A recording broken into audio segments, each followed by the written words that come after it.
కాకినాడ నగర పరిశుభ్రతను కాపాడేందుకు కాకినాడ మున్సిపల్ కార్పొరేషన్ కఠిన చర్యలకు సిద్ధమైంది.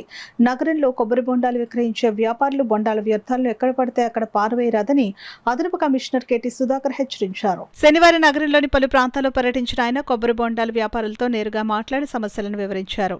బొండాలను పగలగొట్టి రోడ్లపై లేదా ఖాళీ ప్రదేశాల్లో పారవేయడం వల్లే ప్రజలకు ఇబ్బందులు కలుగుతున్నాయని చెప్పారు. ముఖ్యంగా ఈ వ్యర్థాలలో నీరు నిల్వ ఉండడం వల్ల దోమలు పెరిగి డెంగ్యూ వంటి వ్యాధులు వ్యాప్తి చెందే ప్రమాదం ఉందని ఆందోళన వ్యక్తం చేశారు.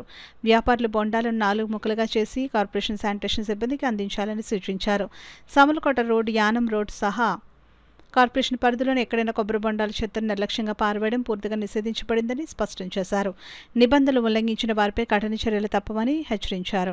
వ్యాపారులకు ఇబ్బందులు కలగకుండా ప్రత్యేకంగా కొబ్బరి బొండాల వ్యర్థాల పారవేతకు ప్రత్యేక స్థలాలను కేటాయించే దిశగా చర్యలు తీసుకుంటున్నట్లు తెలిపారు. త్వరలోనే దీనిపై స్పష్టమైన నిర్ణయం తీసుకుని అమలు చేస్తామని చెప్పారు. నగర పరిశుభ్రత ప్రతి పౌరుడి బాధ్యత అని పేర్కొంటూ వ్యాపారులు సహకరించి కాకినాడను స్వచ్ఛంగా ఉంచాలని అదనపు కమిషనర్ విజ్ఞప్తి చేశారు. ఈయనొక్కడేనే కాదు, మొత్తం మన సిటీ మొత్తం మీద ఈ విధంగా కొబ్బరి బొండాలు అమ్మే వాళ్ళు ఉన్నారు. అయితే వీళ్ళు చేస్తున్న క్రమం ఏంటంటే, వీళ్ళ కొబ్బరి బొండాలు కొట్టేసిన తర్వాత వీళ్ళు ఆ కస్టమర్ దగ్గర నుంచి తీసుకొని కొబ్బరి బొండాలు ఉన్నట్టుగానే అక్కడ పడేస్తా ఉన్నారు.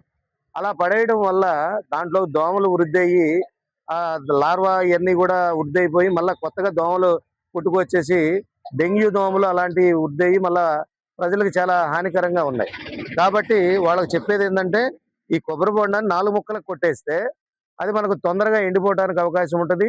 తర్వాత దీన్ని మనం కలెక్ట్ చేసుకోవడానికి చర్యలు తీసుకుంటా ఉన్నాం. కాబట్టి ప్రాపర్గా ఒక చోట ఎక్కడైతే మనం చెప్తామో అక్కడే, లేదంటే మన శానిటరీ వాళ్ళకి మన ట్రాక్టర్కి కనుక ఇచ్చినట్లయితే ఎక్కడ పడితే అక్కడ ఈ యొక్క కొబ్బరి బొండాలు వల్ల మనకు దోమలు వృద్ధి లేకుండా ఉంటాం.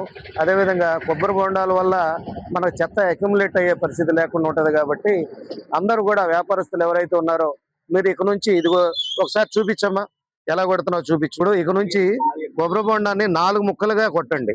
4 ముక్కలుగా కొట్టేసేయటం వల్ల తొందరగా ఇది ఎండిపోవడానికి అవకాశం ఉంటుంది. తర్వాత దోమలు కానీ ఏమైనా కానీ దాంట్లోకి ఉండటానికి అవకాశం ఉండదు. కాబట్టి ఇక నుంచి ఆ విధంగా చేయవలసిందిగా వ్యాపారస్తులందరినీ కూడా రిక్వెస్ట్ చేస్తా ఉన్నాము. ఒకవేళ గనక మీరు అది గనక చేయకుండా ప్రజలకు ఇబ్బందికరమైన పరిస్థితులు కనుక మీరు చేస్తే గనక మీ మీద చర్యలు తీసుకోవడం జరుగుతుందని మీడియా పూర్వకంగా మీకు తెలియజేస్తాం.